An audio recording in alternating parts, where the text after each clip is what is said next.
Radhe Radhe, welcome back to my YouTube channel. This is Apeksha Singh, trying to be Arjun of Krishna. Today I am going to continue my previous topics of this making of the constitution. Till now I have been able to cover demand of the constitution, composition, working में मैं पूरा post meeting बता चुकी हूँ, objective resolution बता चुकी हूँ.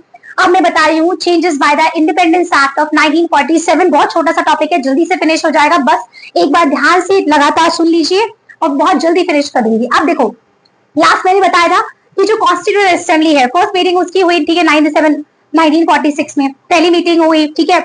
उसके बाद 13 दिसंबर को ऑब्जेक्टिव रेजोल्यूशन पास किया गया. उसके सारे फीचर्स मैंने आपको बताए. अब उसी दौरान अगर आप देखेंगे, क्योंकि इंडिपेंडेंस की 20 याद है, I act 1947, Indian independence act of 1947 जब आपको पढ़ाया था तो उसमें कहा था 20 फरवरी को ये अनाउंसमेंट हुआ था कि इंडिया जो है इंडिपेंडेंट वो अगले साल 30 जून 1948 को होगा. लेकिन फिर क्या ऐसा हुआ कि वो आजाद 15 अगस्त 1947 को हो गया, ठीक है.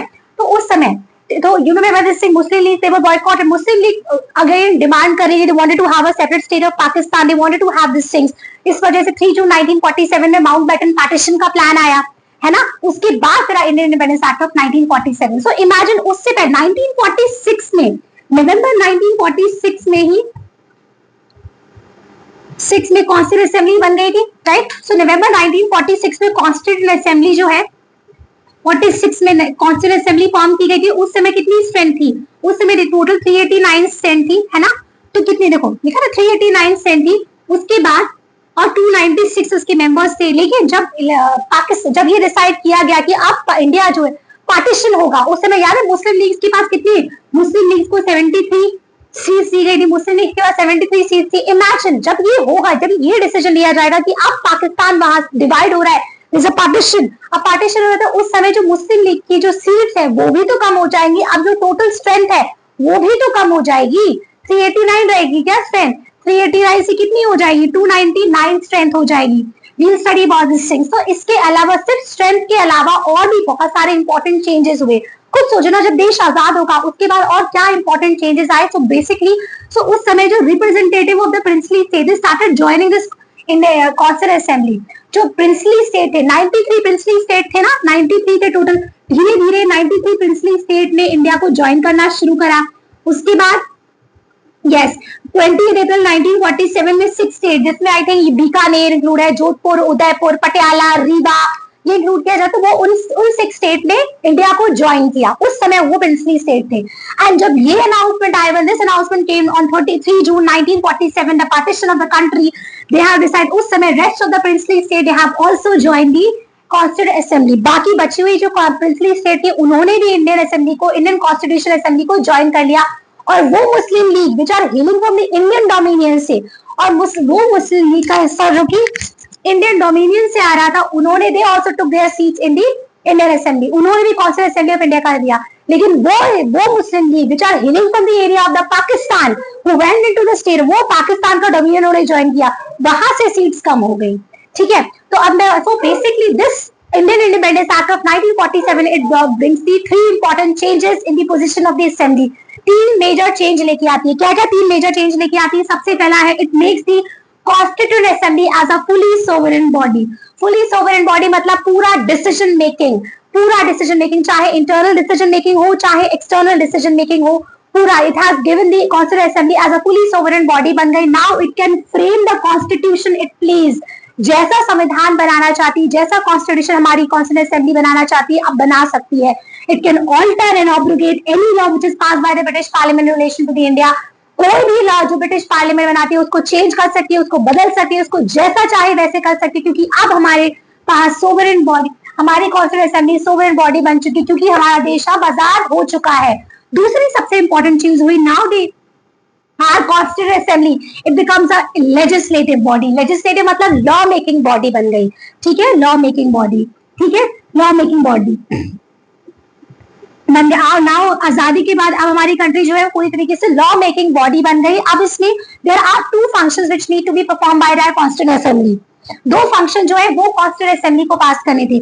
2 फंक्शंस कौन से फंक्शन? एक था to framing of the constitution, संविधान बना के तैयार करना, और दूसरा अभी जो पार्लियामेंट का प्रेजेंटली काम है that is to enacting the ordinary laws of the country.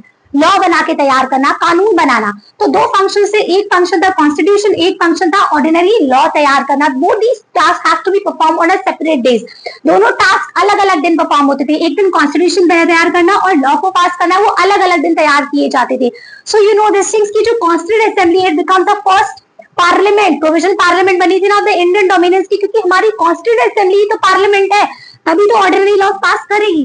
I told you this things. तो बेसिकली कॉन्स्टिट्यूशन कब तक तैयार किया गया? 26 नवंबर 1949 तक था ना, 26 नवंबर 1949 तक। So basically both these task will have to be perform on separate days. जब एज एन कॉन्स्टिट्यूट बॉडी की तरह ये मिलते थे, it was lead by the Rajendra Prasad, तब कॉन्स्टिट्यूशन बनाने के लिए। And when it met as a legislative body की तरह बनते थे, then it is led by the speaker G.V. Mavlankar. So who is the first speaker? Who was the first speaker of our legislative assembly? Who was the first speaker? G.V. Mavlankar थे, ठीक है? There's no body. So basically the process of constitution बनाने का जो work था, the working of the constitution continued till the 26 November 1949 when the task of making the constitution was completely over.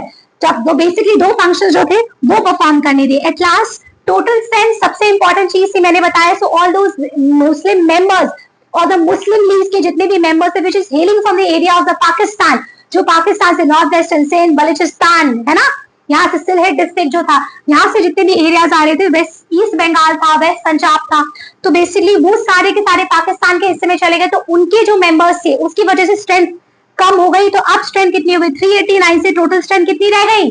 299। ये British provinces की strength की 296 पहले थी, which was form under the cabinet mission plan में बनी थी। अब उसकी स्ट्रेंथ कितनी रह गई? सिर्फ 229 मेंबर्स। और प्रिंसली स्टेट्स की स्ट्रेंथ कितनी रह गई? सिर्फ 70। अंडरस्टैंड? तो ये सबसे इंपॉर्टेंट पॉइंट है जी, ये बदलाव है, ये वो सारे चेंजेस है जो इंडियन इंडिपेंडेंस एक्ट ऑफ 1947 की वजह से कॉन्स्टिट्यूएंट असेंबली में आया। पहले ये लेजिस्लेटिव सोवरेन बॉडी बन गई जिसमें कोई भी कॉन्स्टिट्यूशन बना सकती है, ऑल्टर या ऑब्लिगेट कैसे चाहे, कोई भी लॉ जो ब्रिटिश पार्लियामेंट ने पास किया रिलेशन टू इंडिया वो चेंज कर सकती है। दूसरा लेजिस्लेटिव बॉडी बनने, दो फंक्शंस परफॉर्म करने, कॉन्स्टिट्यूशन बनाना एंड ऑर्डिनरी लॉज बनाना। कॉन्स्टिट्यूशन कब तक? 26 नवंबर 1949 तक। एज एन कॉन्स्टिट्यूंट बॉडी मिलती थी तो Rajendra Prasad ji, as a legislative body तो speaker G.V. Mavalankar. At last strength कम हो गई, 389 से टोटल स्ट्रेंथ 299 हो गई, 296 से 229 ब्रिटिश प्रोविंसेस की एंड प्रिंसली स्टेट्स की 93 से 70। I hope you understand this whole topic. आपको समझ आया हो, बहुत छोटा सा था, ज्यादा बड़ा टॉपिक भी नहीं था, समझ आ गया होगा। And please give me your feedback, please like कीजिए, सब्सक्राइब कीजिए, press the bell icon, keep sharing, keep liking my video. Thank you so much. Radhe Radhe.